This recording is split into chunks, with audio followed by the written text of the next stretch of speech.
My fiance said, "My family? None of your damn business. Don't ask again." So I stopped sharing mine too. When she found out I'd been protecting everything while she stole $20,000, the meltdown was legendary. All right, Reddit. My fiance told me her family was off limits and none of my concern. So I respected that boundary. Stopped sharing financial plans, business deals, everything. Months later, when she discovered I'd been quietly protecting my assets while she secretly funneled $20,000 to her bankrupt family, reality hit her like a freight train. Here's how 2 years collapsed in one conversation. I'm Nathan, 36 male, and I've been engaged for about 8 months now. Well, I was engaged. Past tense matters here. We'd been dating for 2 years before I proposed, and honestly, things were solid. Not fairy tale perfect, but good enough that I thought we were building towards something real. Victoria was independent, driven, had her own career in pharmaceutical sales, made decent money, had her own place before she moved into mine, and had this way of making me laugh even when work was kicking my ass. She was the kind of woman who could hold a conversation with anyone, my business partners, my family, random strangers at bars. Socially sharp, but there was always this wall when it came to her family. From early on, I noticed she never really talked about them. Her parents, her siblings, her extended family. It was like they existed in some parallel universe she refused to let me into. At first, I didn't push. Everyone has complicated family dynamics, right? My own family's got its share of drama. My dad and his brother haven't spoken in 15 years over some property dispute. My cousin went through a nasty divorce that split the family into camps. I get it. Family shit gets messy. But as Victoria and I got more serious, it started feeling strange. Wrong, even. I'd met her family exactly twice in 2 years. Both times were brief, awkward dinners where everyone smiled too much and said too little. Her dad barely made eye contact. Her mom asked polite questions about my work, but had this distant quality, like she was reading from a script. Her younger brother showed up late, left early, and contributed exactly 3 sentences to the conversation. The whole thing felt performative, like we were all playing parts in some stage production nobody wanted to be in. I run a logistics consulting firm, help mid-sized companies optimize their supply chains and distribution networks. Sounds boring, and honestly, it kind of is. But it pays extremely well, and I've built it from nothing over the past decade. Started as a one-man operation working out of my apartment at 26, cold calling potential clients, and living on ramen while I built my reputation. Those first 2 years were brutal. 80-hour weeks, constant rejection, watching my savings account dwindle while I bet everything on making it work. But I stuck with it. Landed my first major client, a regional furniture distributor, hemorrhaging money on inefficient routing. I cut their transportation costs by 30% in 6 months. They told everyone they knew. Word spread. More clients came. Within 5 years, I had enough work to hire my first employee. Within 8 years, I had an office and a team. Now I've got 12 employees and clients across 4 states. The business clears about $800,000 annually after expenses and salaries. Not tech startup money, but solid, sustainable income that grows every year. The business is entirely mine. No partners, no investors, no debt. Just me and the company I built from scratch. I'm careful with money. Not cheap. I'll spend on quality when it matters. But I don't throw cash around on dumb shit. My dad was a financial advisor for 30 years who watched too many clients destroy themselves with bad decisions. Guys making $200,000 a year living like they made $500,000. Financing lifestyles they couldn't afford, assuming the money would always keep flowing. He'd come home and tell me stories about clients losing houses, marriages imploding over debt, retirements evaporating because someone just had to have the bigger boat. He drilled fiscal responsibility into me from day one. Nathan, the fastest way to lose everything is to assume you'll never lose anything. That advice turned out to be worth its weight in gold. The apartment I own is a 2-bedroom in a decent part of town. Bought it 6 years ago when the market dipped after some local economic turbulence. Everyone else was panicking. I was shopping. Put down 30% because I'd saved aggressively since starting the business, and paid it off aggressively over the next 4 years. No mortgage now, just HOA fees and property taxes. The place is worth about $150,000 more than I paid for it. My car is a 5-year-old Lexus ES that runs perfectly and will for another decade. Bought it used with 30,000 miles from some executive who upgraded to something flashier. It's comfortable, reliable, and boring. Exactly what I need. I'm not out here trying to impress anyone with a car payment. I've got retirement accounts maxed out every year since I turned 25. investment portfolios diversified across index funds, bonds, and some individual stocks my dad helped me pick. Enough liquid savings to weather pretty much any financial storm. 18 months of expenses sitting in high-yield accounts, untouched. The business has its own emergency fund. Everything's structured, protected, and growing. This wasn't luck. This was discipline. This was every Friday night I stayed home working instead of going out. Every vacation I didn't take so I could reinvest in the business. Every time I drove past a car dealership and kept driving. Every time I saw friends financing lifestyles they couldn't afford and made a different choice. Victoria moved in after our first year together. It happened gradually. She'd stay over more nights than not, kept leaving clothes in my closet, started contributing to groceries. Eventually, it just made sense to make it official. Things seemed natural. We split groceries and utilities 50-50. She contributed to household stuff, and we maintained separate bank accounts while sharing one credit card for joint expenses. Dinners out, trips, weekend getaways, that kind of thing. Normal adult relationship finances. Her own place had been a one-bedroom apartment in a complex on the other side of town. Nothing fancy, but she kept it clean and organized. When she moved in with me, we put most of her furniture in storage since my place was already furnished. Kept her couch, though. It was actually nicer than mine, better for watching movies. The transition was smooth. No fights about space or whose stuff went where. She had her bathroom drawer, I had mine. She took over half the closet, I compressed my wardrobe to make room. She brought her plants, about 15 of them. And suddenly the apartment felt more alive. I'd never been much for decorating, but she had an eye for it. Throw pillows, artwork, little touches that made the place feel like a home instead of just a bachelor pad. Looking back, that should have been the warning sign right there.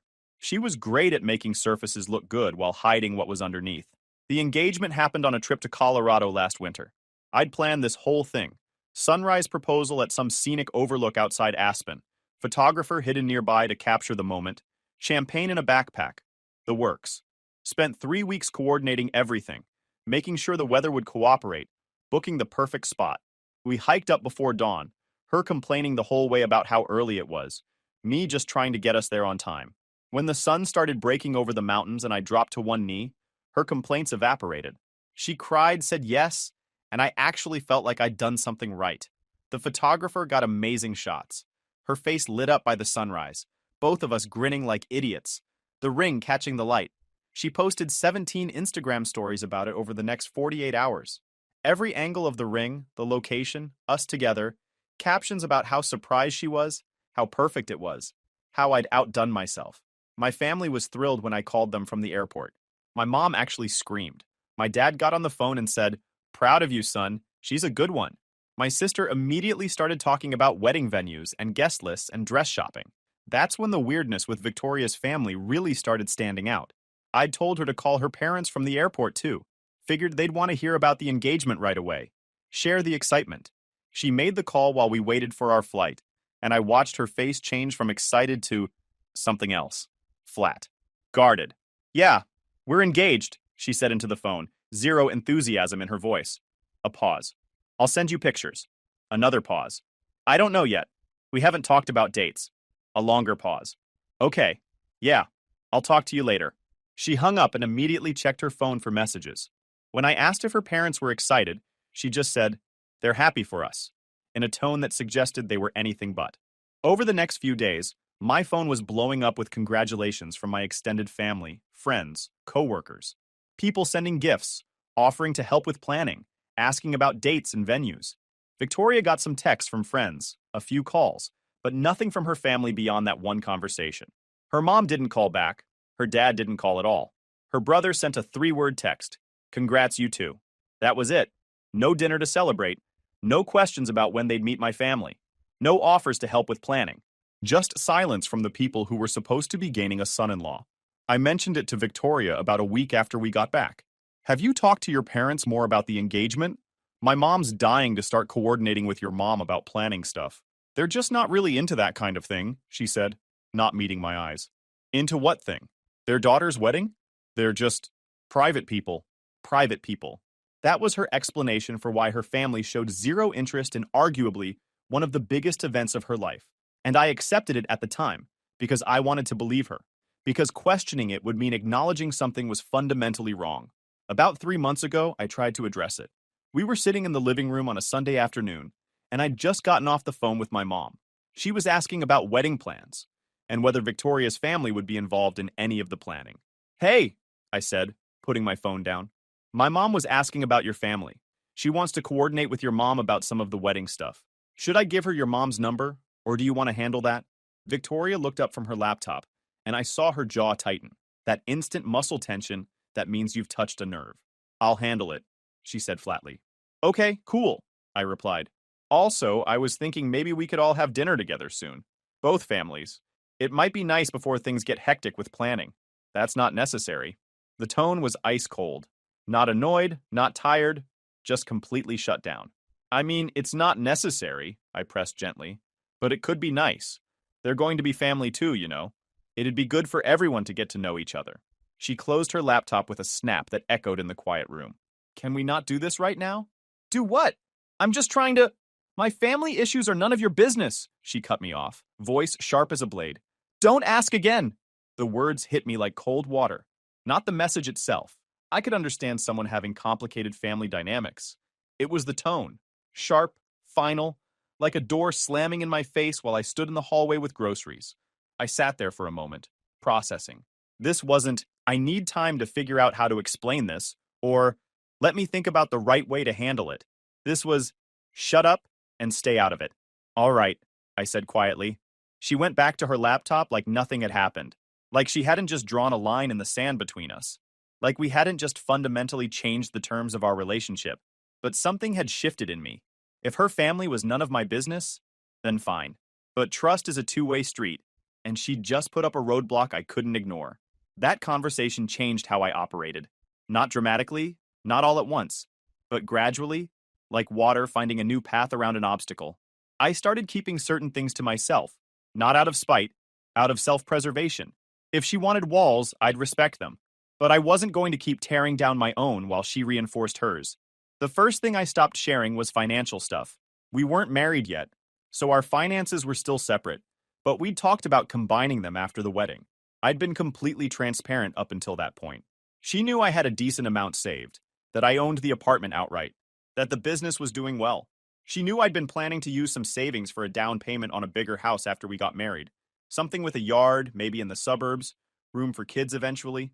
What she didn't know was that I'd been in talks with a financial advisor about restructuring some investments. I was setting up a trust, actually. Something my dad had suggested years ago that I'd finally gotten around to doing. It wasn't about hiding money from her. It was about protecting assets I'd built before we met. The business, the apartment, my retirement accounts. Creating legal structures that would keep everything separate and protected. My dad's advice echoed in my head. Son, hope for the best but prepare for the worst. A prenup and a trust aren't pessimism. They're insurance. But I didn't mention any of this to Victoria. She also didn't know that I'd started consulting with a lawyer about a prenup.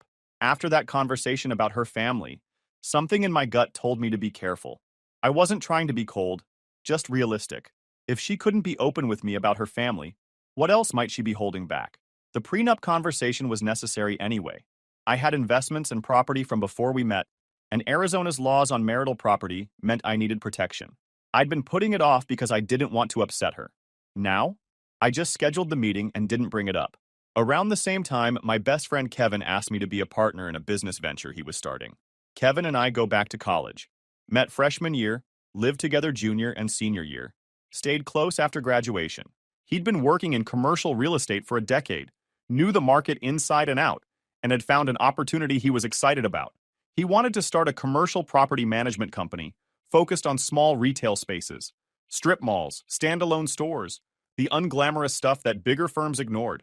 The market was there, he had the expertise, and he needed a financial partner who understood business operations.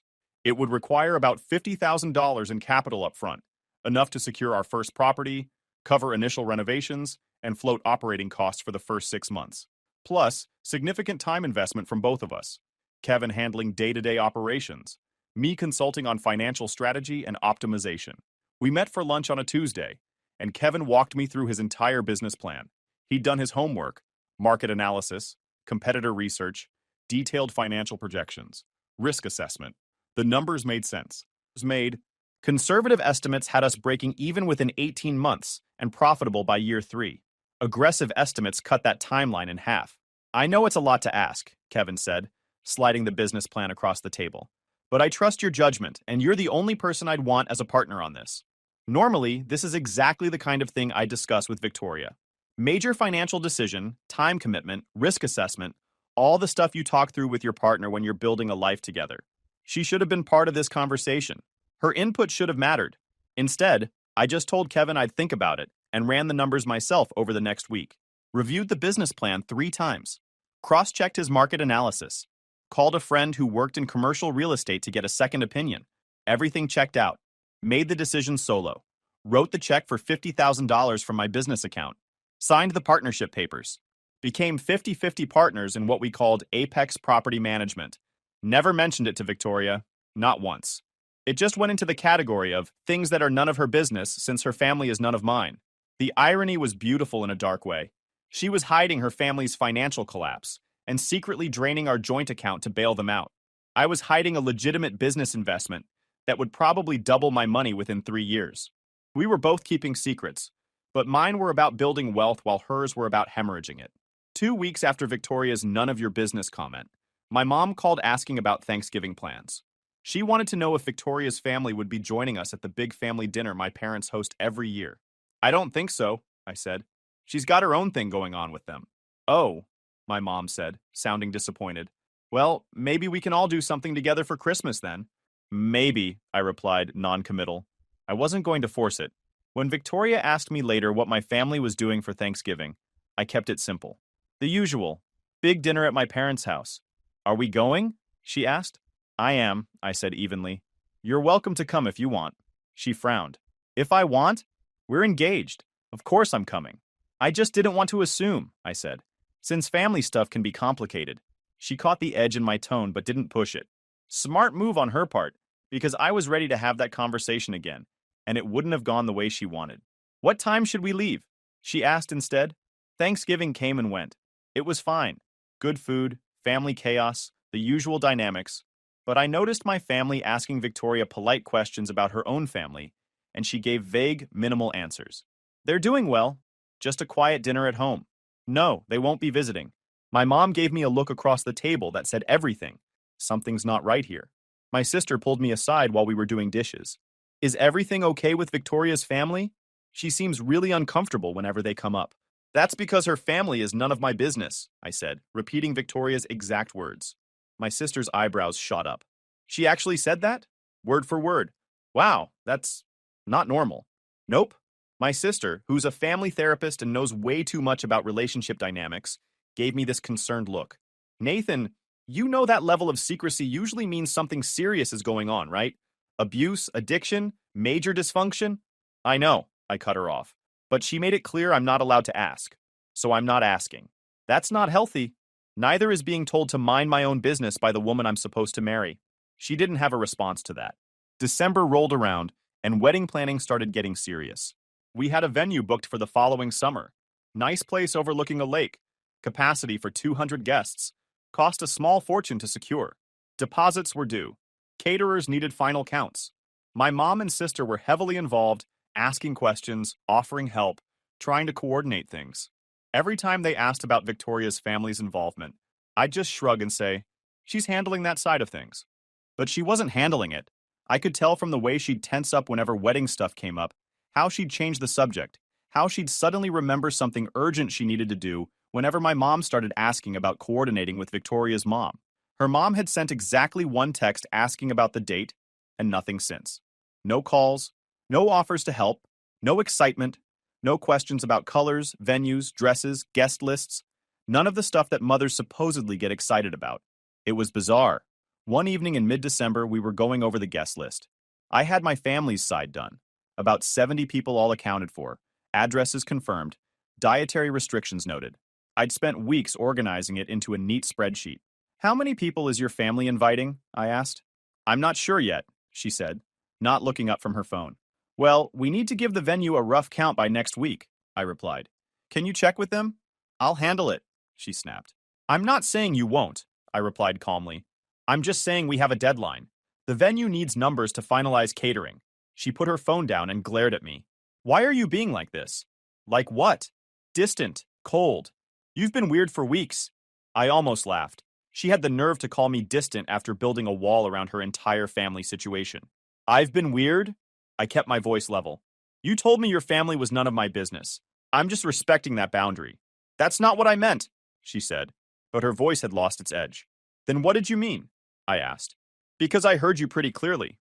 She didn't answer, just picked up her phone again and left the room. Christmas at my parents' house was a masterclass in awkward tension. Victoria came with me, played the part of the happy fiancée, smiled at all the right times. But I watched her carefully. Noticed how she'd excuse herself to take phone calls. How she'd check her phone obsessively. How she'd flinch whenever my mom asked innocent questions about her family's holiday plans. My dad pulled me aside while we were outside grilling steaks. His one contribution to Christmas dinner that he took very seriously. Everything all right with you two? He asked, flipping a ribeye. Why do you ask? Because you both look miserable and you're getting married in 7 months. Leave it to my dad to cut straight to it. She's got family stuff going on, I said carefully. Won't talk to me about it. He nodded slowly, that look on his face that meant he was choosing his words carefully. You remember what I told you about your Aunt Patricia? I did. Aunt Patricia had hidden her gambling addiction from Uncle Ron for 3 years, racked up $200,000 in debt, lost their house. The marriage didn't survive the revelation. I remember. Secrets don't get smaller with time, son. They get bigger, and they always come out eventually. I know. He flipped the stakes again. You protected? Working on it. He nodded once, satisfied. Good man. After Christmas dinner, when Victoria and I were driving home, she was quiet. Not comfortable quiet, tense quiet. Like she wanted to say something but couldn't figure out how.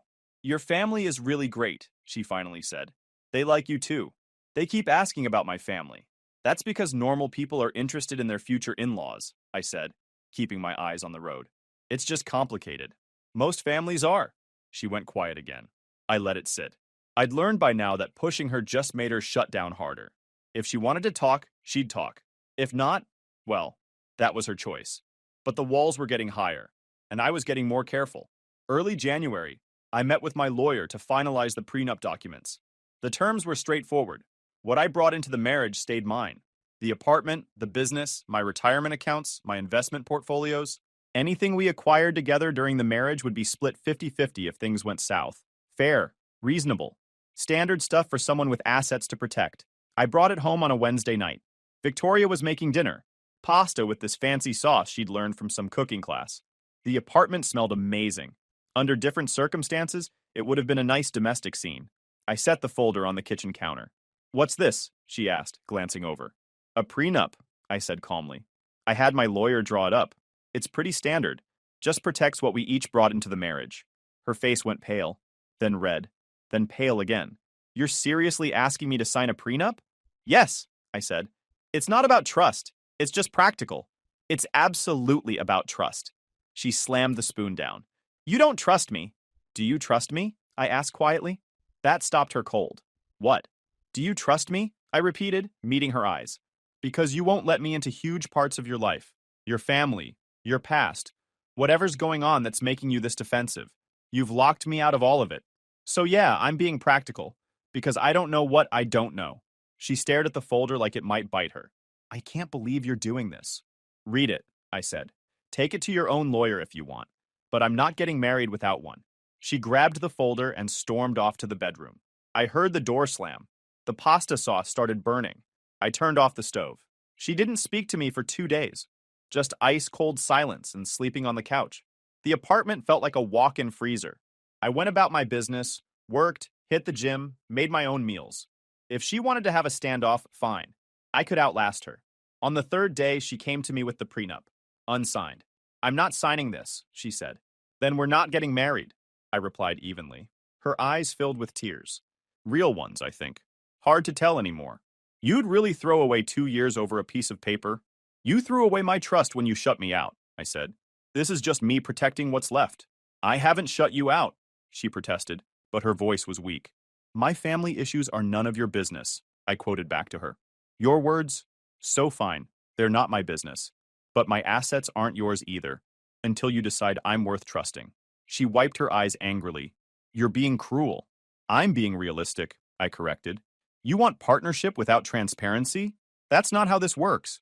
She left the apartment and didn't come back that night. I found out later she went to her parents' house, the family that was supposedly none of my business. That told me everything I needed to know. The next morning, my sister called me. Her voice had that careful tone people use when they're about to drop a bomb. Hey, so this is weird, but I ran into someone yesterday who knows Victoria's family. My stomach dropped. Okay, they told me something. I don't know if it's true, but she hesitated. Just tell me, I said. Apparently, Victoria's family is in serious financial trouble, like bankruptcy-level trouble. They lost their business a few years ago and haven't recovered. Everything clicked into place. The avoidance, the secrecy, the tension at Christmas, the way her parents barely engaged with me when we met. Are you sure? I asked. That's what I was told, my sister said carefully. And there's more. Apparently, they've been asking Victoria for money. A lot of money. I felt sick. How much? I don't know exact numbers, but enough that it's causing problems. The person I talked to said her parents are facing foreclosure. After that call, I did something I'm not proud of, but I'm not sorry about either. I checked our shared credit card statement, the one we used for joint expenses. Nothing crazy, just dinners out, gas, groceries, occasional trips, normal couple stuff. Except when I looked closer, there were cash withdrawals I didn't recognize. Thousands of dollars over the past 6 months, always in round numbers. 500 here, 1,000 there, 800, 600, another 1,000. I called the credit card company and got detailed statements going back 18 months. The pattern was clear as day. She'd been withdrawing cash regularly and never mentioned it. The withdrawals started small, $200, $300, about a year ago. Then they got bigger and more frequent. I did the math, pulled up my spreadsheet, cross-referenced dates. $20,000, give or take a few hundred. $20,000 withdrawn in cash over the course of a year, and she'd never said a word. When Victoria came back to the apartment 2 days later, I had the statements printed out on the kitchen table. All of them. All of 18 months of transactions, highlighted in yellow where cash withdrawals appeared. She walked in, saw the papers spread out like evidence at a crime scene, and froze. Sit down, I said calmly. She sat, eyes fixed on the papers, looking like she might throw up. How much have you given them? I asked. I don't know what you're talking about, she said, but her voice shook. Don't, I said firmly. Just don't. I know about your family's financial situation. I know you've been sending them money. How much? She stared at the table, jaw working like she was chewing words she couldn't spit out. How? Much. About 20,000 over the last year, she finally whispered. I felt like I'd been punched in the gut. $20,000 from our joint account, money we'd both contributed to for our shared future, and she'd been secretly funneling it to her family while telling me to mind my own business. It was my money too, she said defensively. I contributed to that account. It was our money for our life together, I shot back. For the wedding, for our future, for the house we were going to buy. And you sent it to your family without telling me? They needed it, she whispered. They were going to lose their house. So you lied to me for a year, I said, voice hard as steel. You hid this from me while we were planning a wedding, while I was trusting you with my life, while you were living in my apartment, using my resources, planning a future on my financial stability. I didn't know how to tell you, she said, tears streaming down her face. I was embarrassed, ashamed. So instead you shut me out and made me feel crazy for asking questions, I said. Made me the bad guy for wanting basic transparency. Told me your family was none of my business, while secretly using our joint money to bail them out. She didn't answer. Just sat there crying while the truth sat between us like a corpse. The prenup makes sense now, I said quietly. You need access to my money because yours is going to prop up your family. That's not fair, she cried. What's not fair is lying to your fiancé for a year, I said. What's not fair is making me think I was the problem for wanting to know basic information about the person I'm planning to marry. I stood up, suddenly exhausted. I need time to think. You should stay somewhere else for a few days. Please, she begged, reaching for my hand. I pulled away. We can work through this. I don't know if we can, I said honestly. I don't know if I even know who you are anymore. She packed a bag, still crying, still trying to explain. I didn't want to hear it. Explanations don't undo a year of lies. As soon as she left, I called my lawyer. It's been 6 weeks since that conversation. The engagement is off. I told Victoria 3 weeks ago that I couldn't marry someone who'd hidden something that massive from me. The conversation happened over the phone because I couldn't stomach seeing her in person. She tried to apologize, her voice breaking every few sentences, offering to pay back the money somehow. promising she'd cut off her family financially, swearing she'd never lie to me again. "I'll get a second job," she said desperately. "I'll pay you back every dollar. Just please don't end this. We can fix this." "The money isn't the point," I told her. "It's the lying, the hiding, the year of making me feel crazy for wanting basic honesty from the person I'm supposed to marry." "I was scared," she whispered. "I didn't know how to tell you." "So you chose not to tell me at all," I said. "For a whole year, while planning a wedding, while living in my apartment, while I was building a future around someone who wasn't being honest about her present." "Please," she begged. "I love you. I made a mistake. I can fix this." "No," I said simply. "You can't." She sent long texts after that phone call, paragraphs about how sorry she was, how she'd made a mistake, how she wanted to fix things, essays about her family situation, explanations I didn't ask for, promises I didn't believe. She called from different numbers when I blocked her. She showed up at my office once, and my assistant had to ask her to leave, but the trust was gone. You can't unring that bell. You can't unknow what you know. You can't rebuild a foundation that never existed in the first place. The whole relationship had been built on selective honesty, her choosing what I was allowed to know, controlling the narrative, keeping me in the dark about massive parts of her life while demanding full access to mine. Ending it was one of the hardest things I've ever done. Despite everything, I did love her, or I loved who I thought she was. But I couldn't build a life with someone who saw me as a solution to her problems rather than a partner. I couldn't marry someone who'd proven they'd lie to my face for a year rather than have one difficult conversation. She moved out completely 2 weeks ago. I kept the apartment since it was mine before we met. She took her things over the course of 3 trips. Came while I was at work, probably to avoid another confrontation. She took her furniture, her plants, her clothes, her books. Left behind the throw pillows she'd bought and a few framed photos of us that I threw away immediately. The apartment felt empty for about a day. Then it just felt like mine again. I found out through mutual friends that her family situation is worse than I thought. They're facing foreclosure, and her dad's business debts are astronomical. She's apparently back living with them, trying to help them sort through bankruptcy proceedings. Part of me feels bad for her. I do. That's an impossible situation. Watching your family lose everything, feeling like you have to save them, carrying that weight alone, it's brutal. But she chose to handle it by lying to me, by shutting me out, by using money that was meant for our shared future to patch holes in her family's sinking ship. That's not how you treat someone you're building a life with. You don't get to decide which parts of partnership you want and which parts you'll hide behind walls. If you enjoyed this video, please hit that subscribe button.